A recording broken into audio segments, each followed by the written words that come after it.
ভোর রাত্রে যখন সাহরি খাইতে উঠবেন, সাহরি খাওয়ার পর ফজরের আজানের আগে আপনি 10 মিনিট 5 মিনিট একটু আল্লাহর কাছে ক্যাবলামুখী হয়ে হাত তুলে রুমের লাইটটা বন্ধ করে একটু আল্লাহর সাথে কথা বলবেন। মানুষের সাথে বহুত কথা বলছেন, আল্লাহর সাথে একটু কথা বলে দেখেন। আল্লাহর সাথে কথা বলার স্বাদ আছে ভাই, অনেকে জীবনে একবারও এই স্বাদ পান নাই। একটু কথা বলে দেখেন।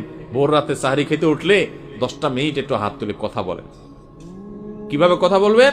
কথা বলবেন এইভাবে, ও আল্লাহ, কত গুনাহ আমি করেছি, কত পাপাচার আমি করেছি, মরতে আমার হবে, তোমার কাছে যাওয়া আমার লাগবে আল্লাহ। শয়তানের প্ররোচনা করেছি, এই রমজান মাস তুমি কত মানুষকে মাফ করে দাও।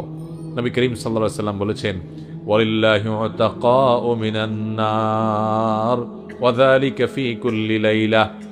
রমজানের প্রত্যেক রাতে আল্লাহ তাআলা অনেক মানুষকে সাধারণ ক্ষমা ঘোষণা করে দেন, যে যাও অমুক অমুক অমুক অমুক, যাও তোমাদেরকে মাফ করে দেয়া হলো, জাহান্নাম থেকে মুক্ত ঘোষণা করে দেয়া হলো।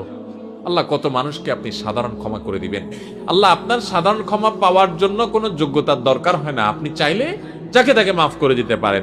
দুনিয়ার প্রেসিডেন্ট প্রধানমন্ত্রী চাইলে একটা দেশের যাকে তাকে যা খুশি তা দিয়ে দিতে পারে। তাদের যদি ক্ষমতা, তারা তো মানুষ।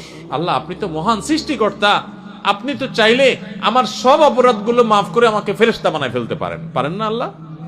তো আল্লাহ আপনি আমাকে মাফ করে দেন। এটা আল্লাহর সাথে কথা বলবেন।